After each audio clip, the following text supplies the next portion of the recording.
অসম চৰকাৰে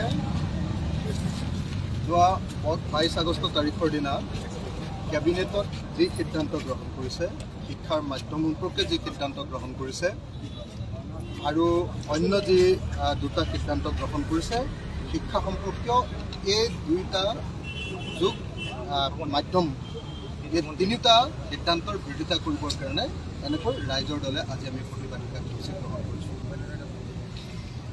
আপোনালোকে সকলোৱে শুনিছে, কালিৰ দিনটোত অসমৰ স্বাস্থ্যমন্ত্ৰী কেশৱ মহন্ত ডাঙৰীয়াই কালিৰ দিনটোত অসমৰ মেডিকেল কলেজৰ পাঠ্যক্ৰম অসমীয়াত প্ৰকাশ কৰিবৰ কাৰণে ব্যৱস্থা কৰা বুলি ঘোষণা কৰিছে।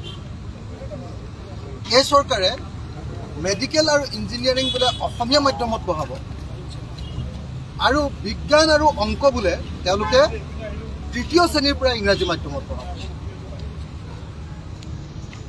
এইটো অদ্ভুত সিদ্ধান্ত হয়নে নহয় আপোনালোকে সকলোৱে ভাবকচোন। তেওঁলোকৰ প্ৰধানমন্ত্ৰী নৰেন্দ্ৰ মোদী ডাঙৰীয়াই ঘোষণা কৰি গ'ল যে মাতৃভাষাত বা ঘৰুৱা ভাষাত মেডিকেল কলেজ আৰু ইঞ্জিনিয়াৰিং কলেজৰ পাঠ্যক্ৰম যুগুত কৰা হ'ব। অথচ তাৰ কেইদিনমানৰ পাছতে আমি দেখিবলৈ পালোঁ যে অসম চৰকাৰে এতিয়া ঘোষণা কৰিলে যে তৃতীয় শ্ৰেণীৰ পৰাই অংক আৰু বিজ্ঞান বিষয়টো ইংৰাজী মাধ্যমত পঢ়োৱা হ'ব। কালি তেওঁলোকৰ স্বাস্থ্যমন্ত্ৰীয়ে ঘোষণা কৰিলে যে মেডিকেলৰ পাঠ্যক্ৰম সাজু, অসমীয়াত সাজু, ইংৰাজীত আগতে পাঠ্যক্ৰম আছিলে, সেয়া অসমীয়াত পঢ়োৱা হ'ব। কিন্তু ৰাজ্য চৰকাৰে সিদ্ধান্ত গ্ৰহণ কৰিছে যে তৃতীয় শ্ৰেণীৰ পৰাই অংক আৰু বিজ্ঞান দুইটা বিষয়ে ইংৰাজী মাধ্যমত পঢ়োৱা হ'ব। আনহাতে সিদ্ধান্ত গ্ৰহণ কৰা হৈছে যে প্ৰত্যেকখন জিলাত 5ৰ পৰা 10খন বিদ্যালয়, অসমীয়া মাধ্যমৰ বিদ্যালয় সমান্তৰালভাৱে ইংৰাজী মাধ্যমত পঢ়োৱা হ'ব। আজি আমি দেখিছোঁ যে অসমীয়া মাধ্যমৰ চৰকাৰী বিদ্যালয়বিলাকৰ অৱস্থা বেয়া, তাৰ ৰিজাল্ট বেয়া, ছাত্ৰ ছাত্ৰী তাত পঢ়িব নোখোজে। কিন্তু সেইটো অসমীয়া মাধ্যম হোৱাৰ কাৰণে পঢ়িব নোখোজে এনেকুৱা নহয়। চৰকাৰী বিদ্যালয়বিলাকত ছাত্ৰ ছাত্ৰীয়ে পঢ়িব নোখোজে বা অভিভাৱকে ছাত্ৰ ছাত্ৰীক পঢ়ুৱাব নোখোজে এইকাৰণেই যে চৰকাৰী বিদ্যালয়বিলাকত শিক্ষাৰ মান উন্নত নহয়। চৰকাৰী বিদ্যালয়বিলাকত আন্তঃগাঁথনি নাই। মোৰ যিটো নিজৰ সমষ্টি, শিৱসাগৰ বিধানসভা সমষ্টি, তাৰ 181খন বিদ্যালয়ত বৰষুণ দিলে পানী পৰে, টিং ফুটি গৈছে। 181খন বিদ্যালয়ত বৰষুণ দিলে পানী পৰে। তো বৰষুণ দিলে পানী পৰা, ঘৰ ভাগি থকা এখন বিদ্যালয়ত কোন পঢ়িবলৈ আহে? আজি শিক্ষক নাই। প্ৰত্যেকখন বিদ্যালয়তে যি বিষয়ৰ ওপৰত শিক্ষক থাকিব লাগে, চৰকাৰী বিদ্যালয়বিলাকত শিক্ষক নাই। গতিকে ভালকৈ ল'ৰা ছোৱালীবিলাকক পাঠদান কৰাব নোৱাৰে। এই সমস্যাটোৰ সমাধান কৰিবৰ কাৰণে চৰকাৰে কোনো ব্যৱস্থা গ্ৰহণ নকৰে। চৰকাৰে কয় যে আমি মাধ্যমটো বদলাই দিম, অসমীয়া মাধ্যমৰ পৰিৱৰ্তে ইংৰাজী মাধ্যম দি দিলে বোলে আমাৰ অসমৰ বিদ্যালয়বিলাকৰ অৱস্থা একেবাৰে খুব ভাল হৈ পৰিব। গতিকে আমি ইয়াক ক'ব খুজিছোঁ যে এয়া হৈছে অসমৰ বিজেপি চৰকাৰৰ হাল এৰি শিয়াল খেদাৰ বুদ্ধি। হাল এৰি শিয়াল খেদিবৰ কাৰণে অসমৰ জনতাক তেওঁলোকে লগাই দিব খুজিছে। তেওঁলোকে অকস্মাতে এটা অদ্ভুত ইছ্যু এটা উলিয়াই দিয়ে। অসমৰ ৰাইজে তাৰ বিৰুদ্ধে প্ৰতিবাদ কৰিব লাগে আৰু অসমৰ ৰাইজে তাৰ বিৰুদ্ধে প্ৰতিবাদ কৰাৰ পাছত গোটেই বিষয়টো অচল হৈ থাকে। এনেকৈ তেওঁলোকে মূল বিষয়বিলাকৰ পৰা, আজি মূল্যবৃদ্ধিৰ সমস্যা, চাৰিওফালে মানুহে এতিয়া বস্তু বাহানিৰ মূল্যবৃদ্ধিৰ কাৰণে জীয়াই থাকিব নোৱাৰা অৱস্থা হৈছে। অসমৰ মানুহে তাৰ বিৰুদ্ধে মাত মাতিব লাগে।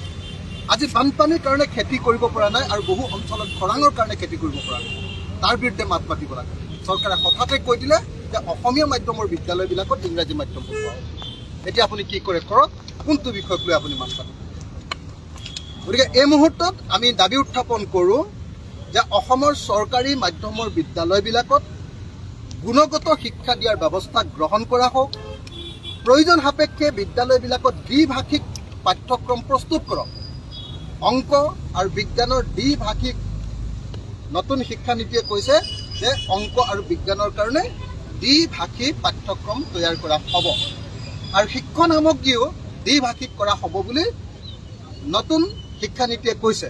গতিকে আজিৰ দিনটোত আমাৰ দাবীটো হ'ল যে নতুন শিক্ষানীতি NEP 2020 নতুন শিক্ষানীতি 2020ৰ 4.11 অনুচ্ছেদ অনুসৰি অসমৰ শিক্ষাৰ মাধ্যম মাতৃভাষা বা ঘৰুৱা মাধ্যম কৰা হওক আৰু প্ৰয়োজন সাপেক্ষে জটিল বিষয়সমূহ পঢ়ুৱাবৰ কাৰণে যেনেকৈ বিজ্ঞান আৰু গণিত এই বিষয়বিলাক পঢ়ুৱাবৰ কাৰণে দ্বিভাষিক পাঠ্যক্ৰমৰ ব্যৱস্থা গ্ৰহণ কৰোৱা হওক।